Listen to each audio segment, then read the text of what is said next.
back here at Virgin River Casino in Mesquite, Nevada for the title matches on a Sunday afternoon here. Today's JBT both divisions at once. We got much better camera angles today. Much wiser choice of finals pairs by the director. To the left, someone's going to win their first scratch singles title as New Mexico's Alex Thompson. That's that guy. Leaves that forfeit. He's taking on Nevada's Hayden King. So someone will win their first there.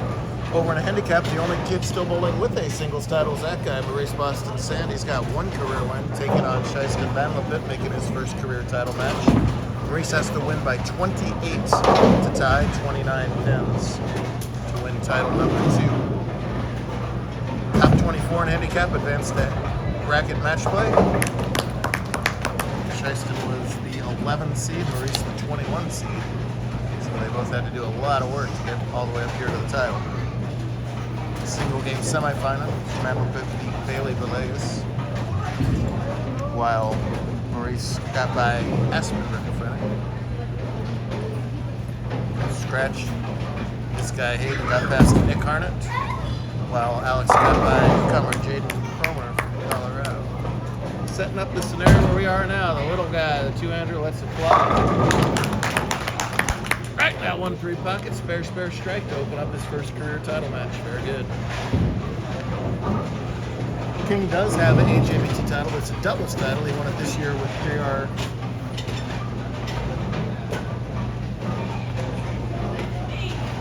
Barches is back in the Arizona doubles.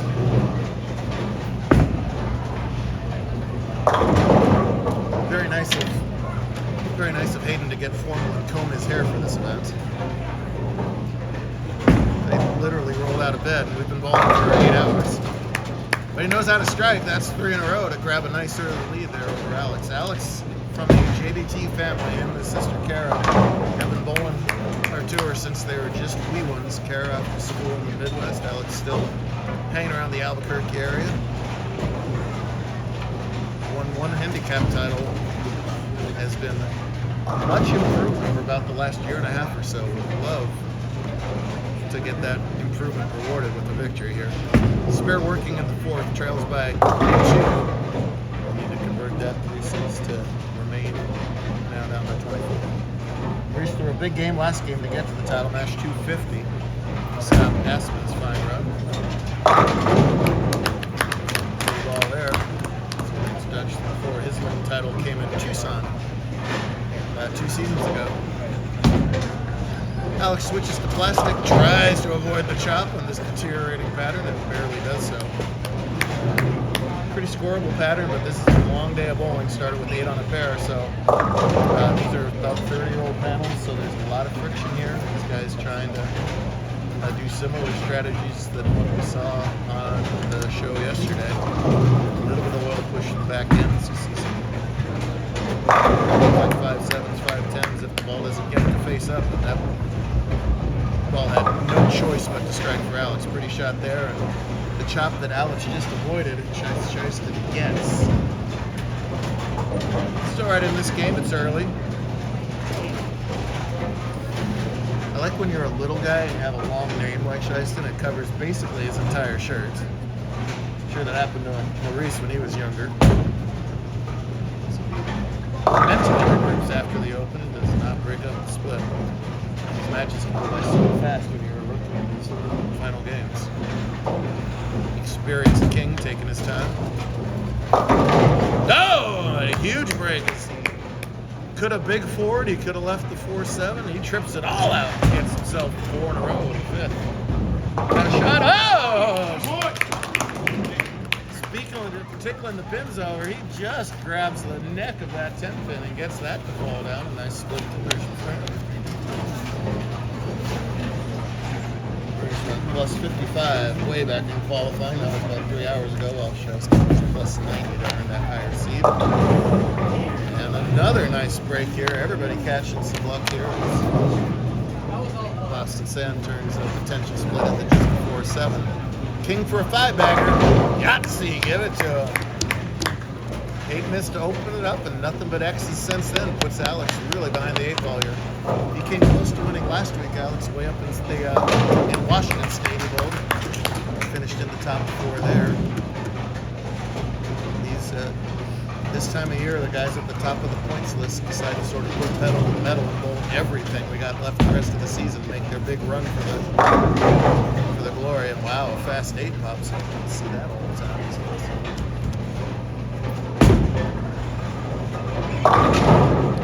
We haven't been to this bowling center since 2004, folks.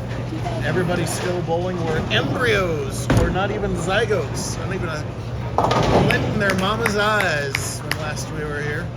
Big thanks to the whole team for getting us back here finally. Hopefully it'll be way sooner than 20 years before we come back here again. As Maurice's body language tells the story, 9 out is deadly in title matches. I won the scratch tournaments back here the last time we were here. Oh, some guys named Jacob Butcher from Wesley Low.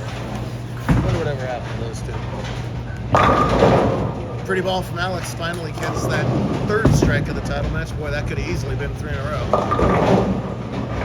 Instead, King's got a chance to put a hammerlock in this match here. He was the number, the 12th seed coming into this. That happens frequently in match play. So you got nothing to lose, right? When you're the 12th seed, if you lose, oh well, you're still 12th. Really, just that little percentage extra, you're mentally freed up, makes so much of a difference. That's how people climb from the bottom of those brackets all the time. Shiesta, wow!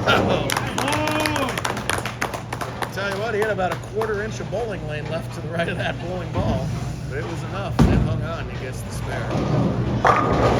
And there's that reaction we were talking about. We've seen that a lot at this bowling center today.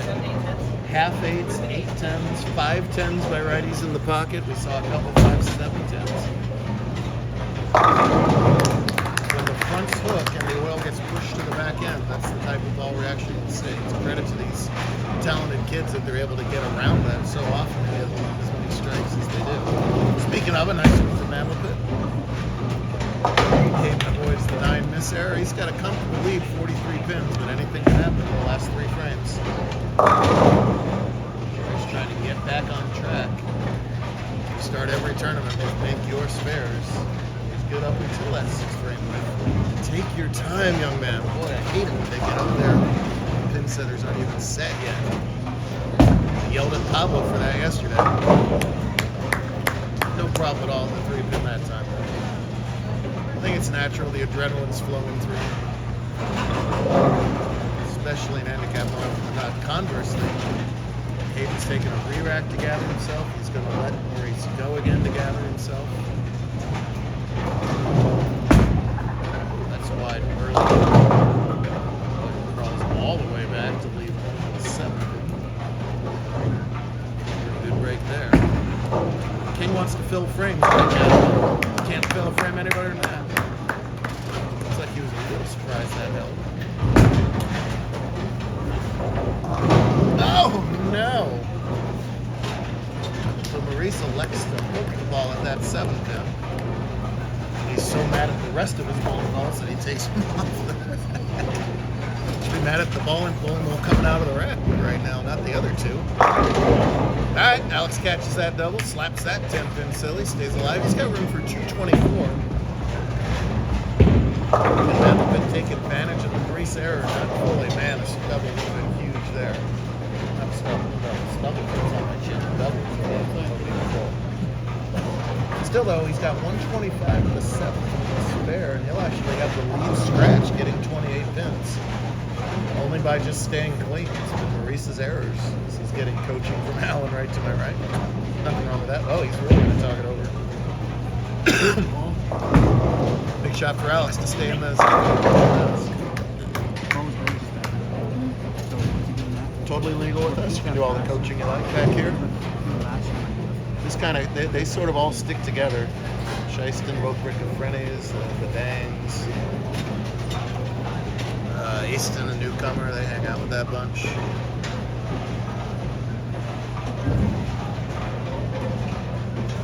Most of them bowl the LV YBT as well. Shieston does have 1 title with them. Trying to win some alphabet soup. There you go. I think Alan's happier with that spare than Shieston is.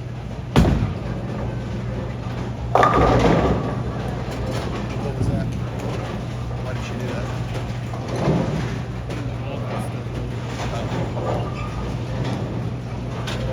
Alright, so all of a sudden he leads by 9 plus 28, so it's Mammoth in really good shape here. Is that light in action again? Meanwhile, what a crucial spare shot here for King. Nope, it's not going to get it.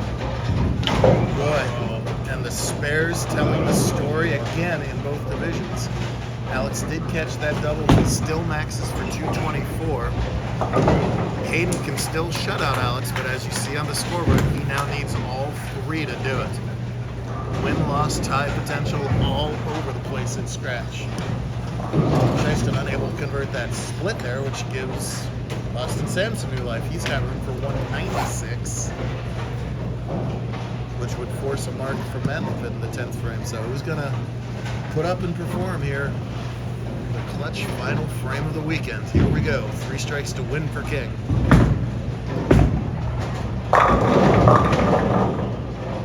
And probably his best shot of the match. He thought for sure he had 10 back.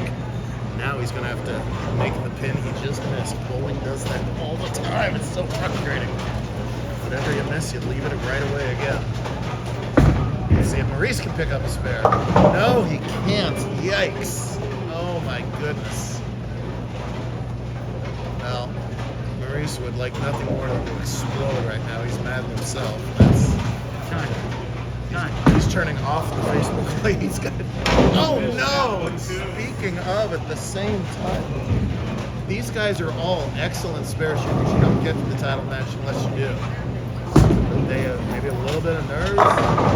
It's not easy to make those corner pins when the lanes get hard, but it's not yet over. Alex still has to strike, right? 63, yes. 9 spare strike is 203. So the 9 out was at least enough to force the strike from Thompson.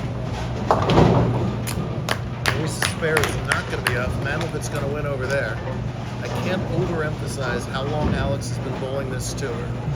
Dedicated parents, grandparents, dad, he's back here somewhere, I guarantee you. He has never been one shot away from the JBT title in scratch before. This is his moment.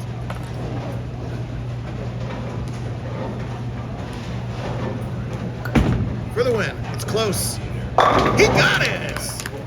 Wow. I don't know if he knows it as well as I do, because he can occasionally let out a roar when he gets a big hit. Does have to keep it behind the lane. That's a frustrating 161. Maurice was recording himself over there, and he turned it off after the third of the spare. Tristan's getting 28. He's already got the win. So 11-year-old Matt Lippitt's going to be a JBT champion. 19-year-old Alex is going to be a scratch JBT champion if he keeps it behind the line.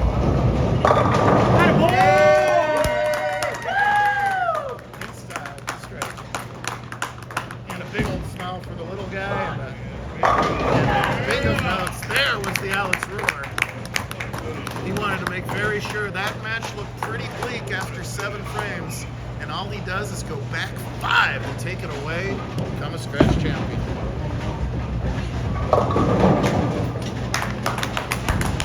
Tyson's going to win the game. Scratch, he didn't need no 28 pins, as it turned out. Maurice is trying to travel around and pile up the points as well, so that there's a ton of positives to take out of it. Don't tell him that right now. We'll get about a half hour to cool down. That's a perfect time for that 8-10 reaction there as a 222 to 204 final. 2 frustrated runners up. That is some relief over there. And sheer joy over there. Real good stuff to wrap up a really fun vibe. Easter egg stuff still everywhere. Our bunnies have gone berserk all month. Hats off to them.